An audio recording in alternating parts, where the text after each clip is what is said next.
Friends అందరు నమస్కారం. మొదటిసారిగా చూసేవారు తప్పకుండా సబ్స్క్రైబ్ చేయండి, లైక్ చేయండి, కామెంట్ చేయండి. వాస్తవాల్ని ఉన్నట్టు మేము ప్రచురణ చేస్తున్నాం. ఈ మహిళపై ఓ బీజేపీ నాయకుడు అరాచకమని నిన్న వార్త సూరన్న టీవీలో పబ్లిష్ అయింది. ఆ మహిళకు అండగా నిలబడడం కోసం సూరన్న అండ్ టీం బృందం అక్కడ వెళ్ళడం జరిగింది.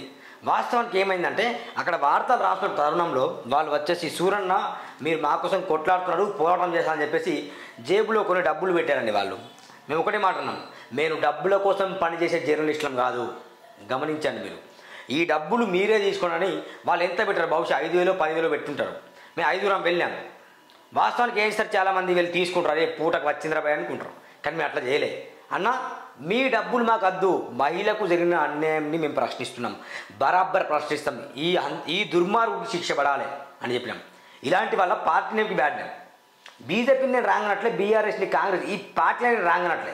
ఇలాంటి వారు కొందరు కోవట్ ఉంటారు పార్టీలో, అలాంటి వారి వల్ల పార్టీలకు బ్యాడ్ నేమ్ వస్తుంది. తద్వారా దయచేసి గమనించే బండి సంజయ్ కిషన్ రెడ్డి ఈ వీడియో మీకు కూడా పంపించా, ట్విట్ కూడా చేశాను మీకు, దయచేసి చూడండి. మరీ ముఖ్యంగా ప్రేక్షకులు చెప్పే మాట ఒకటి, అమ్ముడు పోని జర్నలిస్టులం, అమ్ముడు పోయి జర్నలిస్టులం కాదు, డబ్బు కాచిపడి పనిచేసే జర్నలిస్టులం మేము కాదు. అడుక్కొని బతుకుతాం, బయట ఎవరైనా స్పాన్సర్ చేస్తే తీసుకుంటాం, కానీ మేము వార్త రాస్తాం, మాకు డబ్బులు ఇవ్వనని మేము తీసుకోం. ఎవరన్నా ఇస్తే అమ్మ మీకు అన్యాయం జరిగింది, ఇప్పుడే మీరు 20 లక్షల ఆస్తి నష్టం కోల్పోయారు, అమ్మ ఎవరో కాదండి ఈమె. ఇదిగో ఇక ఫనీ, మా మిత్రుడు Phani, young and dynamic journalist, తనను ఇంటర్వ్యూ చేస్తున్నాడు. ఒకసారి చూడండి, వెనుక షెడ్ ఉంది, ఆ షెడ్ మొత్తం కూలగొట్టుంది. ఇంత వీళ్ళు బాధపడుతుంటే మేము ఏం చేసామంటే వాళ్ళ దగ్గర డబ్బులు తీసుకుని కరెక్ట్ అనిపించలేదు, అందుకే వాళ్ళ డబ్బులు వాళ్ళకి ఇచ్చేసాం, వార్త బరాబర్ పబ్లిసిటీ చేస్తామని చెప్పాం.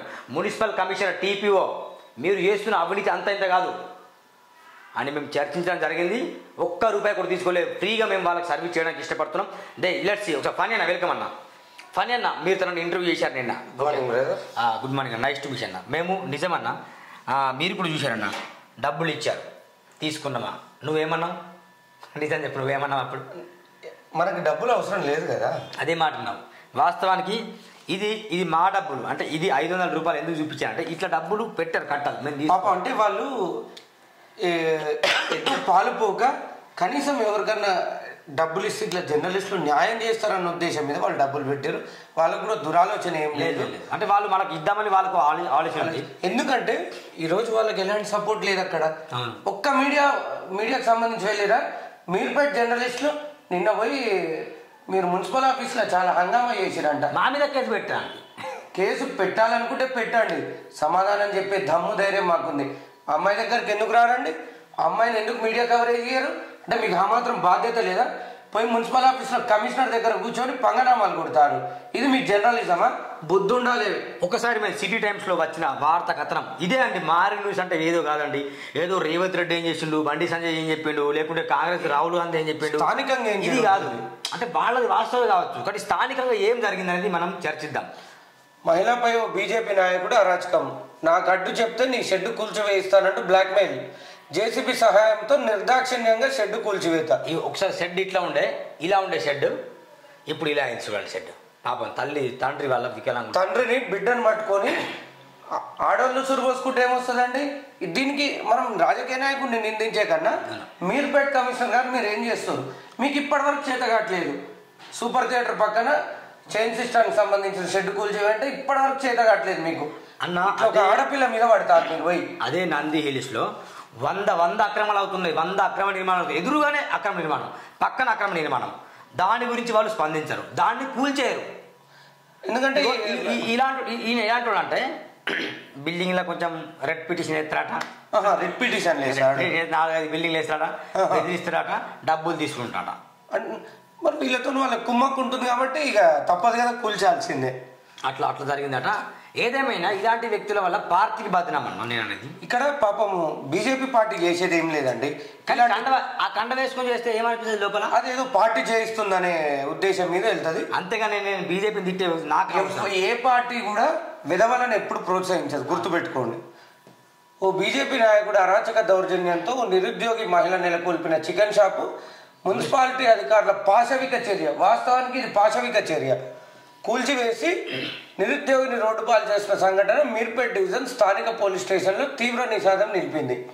బడాబాబులు అక్రమ సెల్లార్లతో నిర్మాణాలు చేపట్టిన గమ్మునుండే అధికారులు ఎలాంటి పర్మిషన్ లేకుండా అక్రమంగా బయలు అంతస్తులు నిర్మించే బిల్డర్ల వైపు కన్నెత్తి చూడరు.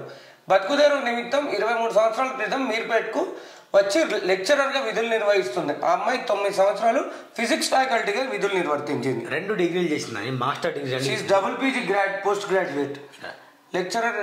కరోనా కష్ట సమయంలో తన కుటుంబ పోషణ కోసం తన మీద భారం పడడంతో గత 5 సంవత్సరాల క్రితం మీర్పేట్ సమీపంలో చిన్న రేకుల షెడ్ వేసుకొని చికెన్ షాప్ నిర్వహిస్తుంది.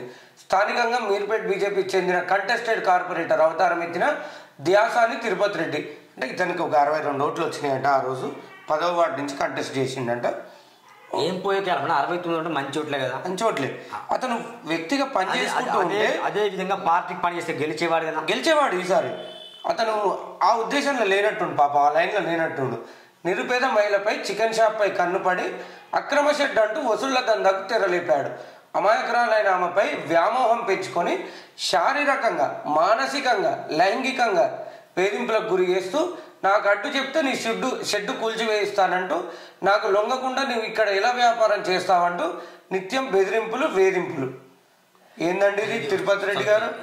షాప్ ముందు తన అనుచరులతో కారు పార్కింగ్ చేయించి ఫేస్బుక్, సోషల్ మీడియాలో విష ప్రచారం చేస్తూ నా తలాక కాసుకో అంటూ వెకిలి వేషాలతో, లాయర్ నోటీసులతో మున్సిపాలిటీ అధికారులకు ఫిర్యాదుల మీద ఫిర్యాదులు చేస్తూ ఓ అమాయక మహిళను ఉసురు పోసుకుంటున్న వైనం. తన జీవన ఆధారం కోల్పోతే తనకు మరణమే శరణం అంటూ ఆ మహిళ వేదనలు, రోదనలు మీర్పేట్ పరిధిలో తీవ్ర సంచలనం రేకెత్తించింది.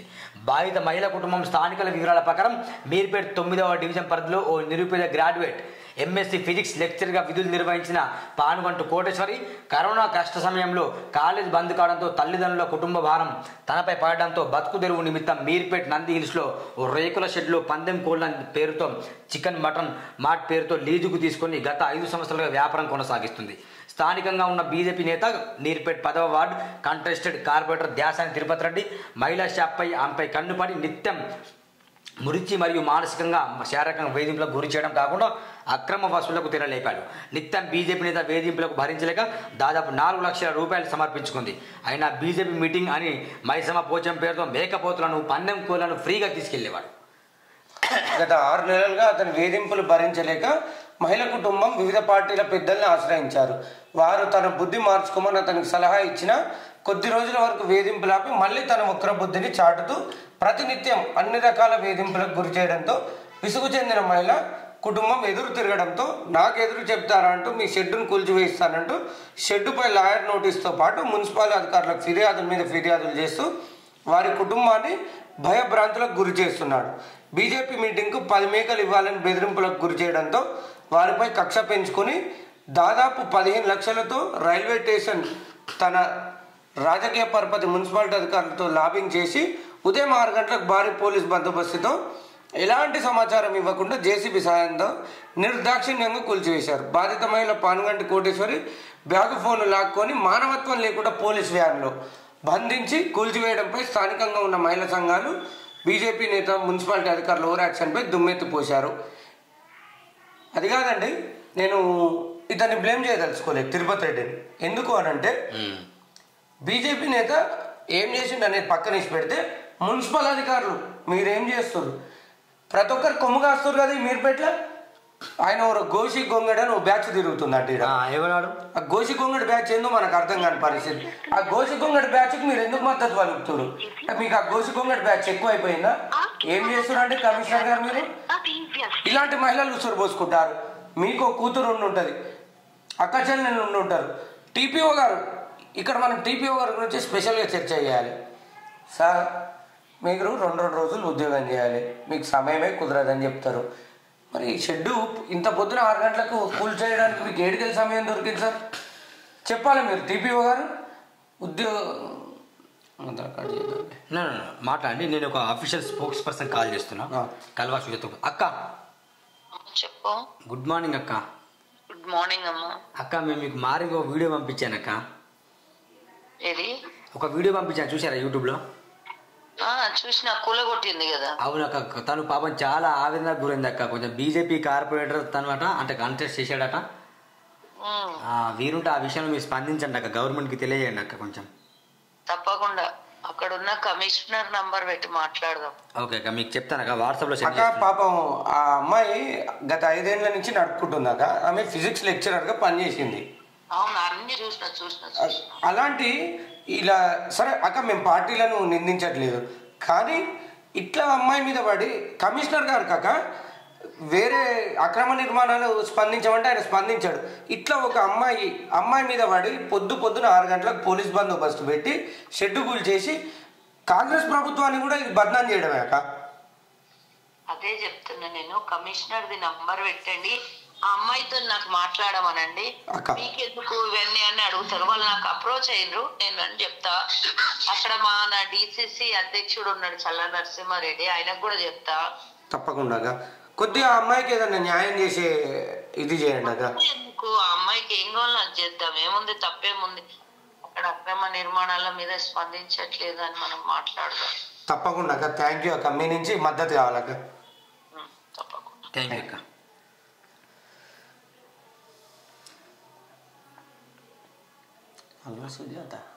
ఇదండి ప్రస్తుతం మేము కల్వా సుజాత గుప్తా టీపీసీసీ అఫీషియల్ స్పోక్స్ పర్సన్తో మాట్లాడడం జరిగింది. వైశ్య కార్పొరేషన్ చైర్మన్ తనతో మాట్లాడడం జరిగింది. తను నా రెగ్యులర్గా నా ఛానల్ని ఫాలో అవుతుంది. మొత్తానికి మహిళలకు అన్యాయం జరిగితే ఎవరికన్నా కాదు. ఇప్పుడు నేను లైవ్లో బండి సంజయ్ గారు కూడా కాల్ చేశాను, రఘునందన్కు కాల్ చేశాను. ఒకసారి రఘునందన్ రావుకు బిజీ చేస్తుంది, మళ్ళీ కాల్ చేద్దాం. ఎందుకంటే ఆ రఘునందన్ కూడా కొంచెం మానవత వ్యక్తి. రఘునందన్ రావు గారు ఎంపీ అనే కన్నా రాజకీయ నాయకుడు అనే కన్నా వృత్తిపరంగా వారు లాయర్, వారు పేరు మోసిన అడ్వకేట్ రఘునందన్ రావు గారు. ఆ విధంగా కోర్టులో కూడా న్యాయం జరిగే అవకాశం ఉంటుంది ఆమెకు. ఇదండి మొత్తానికి ఈ తిరుపతి రెడ్డి అనే వ్యక్తి ఎవరైతే ఉన్నారో మహిళకు చాలా అన్యాయం చేసింది. 20 లక్షలు. తిరుపతి రెడ్డి అనే వ్యక్తితో పాటు మున్సిపల్ అధికారుల హస్తం చాలా ఉంది ఇందులో. తిరుపతి రెడ్డి అయినా తిరుపతి రెడ్డి పెడితే వీళ్ళెందుకు కూలుస్తారని అర్థం కాదు. వీళ్ళు ఒక లాజిక్ టీపీఓకు చెవికి ఆపరేషన్ అయింది. టీపీఓ ఏమంటే నాకు సరిగా వినిపించదు, నేను ఎక్కువ మాట్లాడేది, ఫోన్ టైం ఉండదు, నా భార్య పిల్లలతో కాబట్టి టైం. మనం రోజు పోతే ఏమండి నాకు వాష్రూమ్కి వెళ్ళడానికి కూడా సమయం లేదన్నారు టీపీఓ గారు. అది కూర్చోడానికి ఎట్లా సమయం ఉంది? ఇంత పొద్దున సార్ 6 గంటలకు మీకు టైం దొరికింది. నిన్న పొద్దున మీకు 6 గంటలకు టైం దొరికింది ఆ అమ్మాయి యొక్క షెడ్ కూల్చివేయడానికి, కానీ మీకు సమయం దొరకదు. ఎందుకంటే అక్కడ గోషిగొంగడి బ్యాచ్ ఉంది కాబట్టి ఆ గోషిగొంగడి బ్యాచ్కి మీరు పూర్తి స్థాయిలో మద్దతు పలుకుతారు. నిన్న మార్నింగ్ కమిషనర్ గారు చర్చ పెడతారట లోకల్ రిపోర్టర్స్ అని. లోకల్ రిపోర్టర్స్ ఎటు పోయారండి? ఈ అన్యాయాన్ని మీరు ఎందుకు కవర్ చేస్తలేరు? లైక్ మీ వైఖరి ఏంటి దీని మీద? 10-15 మందిని బ్యాచ్ని వేసుకొని నిన్న మీడియా పీపుల్ అని చెప్పేసి సమావేశం పెడతాడంట. అయితే తనకు ప్రాణాన్ని ఉందని కూడా తను చెప్పిందన్న, ఒకసారి విందాం తను ఏమన్నదో లాస్ట్లో. మిమ్మల్ని మాత్రం వదిలేదు అమ్మ, మీకు కోర్టు పరిధిలో ఉన్న తర్వాత ఇలాంటి చర్యలు చేపట్టినందుకు వారి మీద ఎందుకు సమాధానం చెప్పడం చూద్దాం. 20 లక్షలు ఎవరు కూర్చున్నాడు అది చెప్పండి కమిషనర్ గారు. మీ జోబులకి వెళ్ళి ఏమైనా ఇస్తారా? ఏంటండి చెప్పాలనుకుంటున్నా? నాకు నా పిల్లలకి నా భర్తకి ప్రాణహాని ఉంది సార్, నా ఫ్యామిలీకి తిరుపతి రెడ్డి నుంచి. ఎందుకంటే నీ అంత చూస్తాను అని చెప్పి నన్ను బెదిరిస్తున్నాడు. ఈ రోజు నేను ఇలా సోషల్ మీడియా తిరుపతి రెడ్డి నుంచి టీపీఓ నుంచి మున్సిపల్ కమిషనర్ ప్రాణాలు తనకు. తిరుపతి రెడ్డి గారు మార్చుకోండి, పద్ధతి మార్చుకోండి. మీ గురించి నేను మాట్లాడాలనుకోవడం లేదు. కంటెస్టెడ్ కార్పొరేటర్ 64 మంది మిమ్మల్ని నమ్మిరు పోయినసారి. అంటే కనీసం వాళ్ళ నమ్మకాన్ని కూడా నిలబెట్టుకునే ఇది లేదా? తిరుపతి రెడ్డి గారు చేయగలిగితే మంచి చేయండి, ఇట్లా చెడు చేయకండి ప్రజలకు. ఇక్కడ పూర్తి తప్పు అధికారులదేనండి. కోర్టు పరిధిలో ఉన్న తర్వాత వాళ్ళు ఎవరండి మధ్యలో రావడానికి? అదే కదా. కాబట్టి ఇది పూర్తి స్థాయి కమిషనర్ వైఫల్యం, టీపీఓ వైఫల్యం. కాబట్టి నేనేమంటున్నా, సరే ఇది అన్యాయమైన షెడ్డే కదా, అక్రమమైన షెడ్డే కదా, అది ఎందుకు కనబడతలేదు మీకు? అక్కడ మీకు 15 లక్షలు ముట్టాయని నేను 2 రోజుల క్రితం చెప్పిన. ఇప్పుడు మళ్ళీ కూడా చెప్తున్నాను, పూర్తి స్థాయి ఆధారాలు ఉన్నాయి మనకు. ఇంకెక్కువ కరప్షన్ జరిగింది అక్కడ. మీరు దాని గురించి ఎందుకు పట్టించుకోవట్లేరు? ఈ అమ్మాయి మీద కంటెంప్ట్ వేసిందని చేసిరు కదా, తప్పకుండా నేను కంటెంప్ట్ వేస్తాను మీ మీద. ఆ షెడ్ ఎందుకు కూల్చారో చూస్తాను. ఇంత అన్యాయాన్ని మీరు ఎందుకు సాగిస్తారు? మీ పాత్ర ఏంది అందులో? మేము చెప్తున్నాం, టీపీఓ గారు నువ్వు ఎన్ని కథలను చెప్పు, కమిషనర్ గారు మీరు ఎన్ని కథలను చెప్పండి, ఆ షెడ్డుని మీరు బరాబర్ కూల్చాలి. కూల్చే వరకు మేము బరాబర్ వదిలిపెట్టాం. ఇలాంటి అమాయకులను వేధించారు కదా, అలాంటి బడాబాబులను ఎందుకు కోరుకుంటున్నారు? దాని చట్టం ఎందుకు ఎవరికి ఎలా ఉపయోగపడుతుంది? వాళ్ళకు ఒక చట్టం, వీళ్ళకు ఒక చట్టం ఉందా రాజ్యాంగంలో? ఒకటే చట్టం కదా ఉన్నది. వాస్తవం. మన రాజ్యాంగం భారత ప్రధాని కూడా రాజ్యాంగాన్ని ఇట్లా కళ్ళకద్దుకుంటున్నా అండి. వాస్తవం. రాజ్యాంగం వీళ్ళ ప్రధాని మోడీకి తెలుసు కానీ వీళ్ళకు వాళ్ళకి ఏం అవసరం అండి? సెటిల్మెంట్లు చేయాలి, డబ్బులు తీసుకోవాలి, అదొక్కటే వాళ్ళకి తెలిసింది. అంటే వాళ్ళ ఉద్దేశం ఏంటంటే పేద మహిళ, ఈమెకు ఎవరు అండదండ ఏం లేదు, అదంతా బడాబాబుల రాజ్యాంగం. గోసి గొంగడి బ్యాచ్ ఒకటి బాగా సపోర్ట్ ఉంటుంది ఆడ. ఆ గోసి గొంగడి బ్యాచ్ వీళ్ళు ఎందుకు ఇంత అత్యుత్సాహం, వాళ్ళని చూసి వీళ్ళు అత్యుత్సాహపడుతున్నారు అర్థమైంది. ఆ గోసి గొంగడి బ్యాచ్ మీకు ఎలాంటి ఇది ఉండదండి. సరే, ఇప్పుడు ఆ గోసి గొంగడి బ్యాచ్తో మీరు చేతులు కలిపారు, కలపండి. మీ గురించి కూడా ఏం చేయాలో మేము కూడా చేస్తాం. ఇలాంటి మహిళలు, ముఖ్యంగా మహిళలైనా పేదలైనా పురుషులైనా, మీరు ఎవరండి? కోర్టు పరిధిలో ఉన్నాక మీరు ఎట్లా పోతారు? మీకు ఏం అవసరం? అలాంటిది మాత్రం ఊరుకుంటారు. ఎందుకంటే బడాబాబుల దగ్గర గట్టిగా వస్తుంది కదా. ఎన్నో కంప్లైంట్ ఇచ్చాం, ఫానీ నేను కలిసి ఎన్నో కంప్లైంట్ ఇచ్చాం మున్సిపల్ అధికారులు. ఇంకేమైనా పేపర్ కంప్లైంట్, రిటర్న్ కంప్లైంట్ అంటాం. కొంచెం ఉండాలి దిమాగ్. రిటర్న్ కూడా ఇచ్చాం కదా, రిటర్న్ కంప్లైంట్ ఇచ్చాం, పేపర్లో వచ్చింది చూపించాం, అక్కడ వెళ్ళి లైవ్లో మాట్లాడాము. అట్లా మాట్లాడితే తట్ట పాల గుంజుకొని వస్తారు, అక్కడ మళ్ళీ పనులు చేస్తారు. అలాంటి వాళ్ళ మాత్రం కూలగొట్టరు. వీళ్ళది ఇంకోటి ఉంటుందండి, నోటీస్ డ్రామా. అంటే మంచి డ్రామా అన్నమాట. నోటీస్ ఇచ్చామండి, నోటీస్ ఇచ్చాం. ఏం నోటీస్ ఇచ్చేసి టీపీ ఏమంటాడు, నేను బతికిన రోజులు అది బరాబర్ కూలగొడతా, అక్కడ వెళ్ళి టిఫిన్ చేస్తావు నువ్వు. టీపీఓ గారు కొద్దిగా మాటలు బంద్ చేయండి సార్, మీ మీద గౌరవం పెంచుకోండి. ఎందుకు అక్కడ రాని మాటలు? మేము కూలగొట్టలేమండి, మా వల్ల కాదు, ఎందుకంటే వీఆర్ కరప్టెడ్ అని చెప్పండి, అయిపోతుంది. కమిషనర్ గారు నిన్న 15 మందితో సమావేశం పెట్టారంట. 1500 మందితో సమావేశం పెట్టుకోండి. ఇక్కడ భయపడ్డోడు కాదు, అందులో నేను ఎప్పుడు భయపడను, నా జీవితంలో నాకు భయపడడం అనేది తెలియదు. మీకు నచ్చిన కేసు పెట్టుకోండి, మీ మీద విత్ ప్రూఫ్స్ ప్రూవ్ చేయడానికి నేను సిద్ధంగా ఉన్నా. లేదు నేను అవినీతి పరుని కాదనుకుంటే ఇమ్మీడియట్గా జేసీ పెట్టి ఆ షెడ్ను రిమూవ్ చేయండి, అప్పుడైనా కొద్దిగా మీకు విలువ వస్తుంది. థ్యాంక్ యూ మిత్రులు. కొంచెం అది యూపీలో చూడండి ఎట్లుంటుంది అంటే, చిన్న సామాన్య ఫిర్యాదు Yogi Adityanath direct go to bulldozer. వీళ్ళు యోగి ఆదిత్యనాథ్, వీళ్ళు ఆకాశము. ఇదండి టోటల్గా morning news with Phani. City times పేపర్కి ప్రత్యేకంగా ఇందులో సిబ్బందికి పనిచేసే వాళ్ళకి ధన్యవాదాలు చెల్లిస్తున్నా. ఈ వార్తాపత్రికలన్నీ కూడా అమ్ముడు పోతున్నాయి, మరి ఏమవుతుందో తెలియదు. కానీ ఇది ఒక మహిళా సిటీ టైమ్స్ తప్ప ఎవరు ప్రచురించలేకపోయారంటే ఏ స్థాయిలో దిగజారు ఉన్నారు అంటే మేనేజ్మెంట్లు కాదండి, ఇక్కడ లోకల్ ఉండే రిపోర్టర్లు ఒక్కరు కూడా కవర్ చేయలేదు. అమ్మాయికి జరిగిన నష్టాన్ని ఏ ఒక్క స్థానిక విలేకరి కవర్ చేయలేదు. అంటే మీరు స్థానికంగా దేనికి ఉన్నట్టు, ఎవరి కోసం పనిచేస్తున్నట్టు ఆత్మవిమర్శ చేసుకోండి. పోయి మున్సిపల్ ఆఫీస్లో కూర్చొని కమిషనర్ బెదిరియడం కాదు. కమిషనర్ బెదిరిస్తే అయ్యేదేం లేదు. గోసి గొంగడి బ్యాచ్కి భయపడుతోటి ఎవ్వడు లేడు.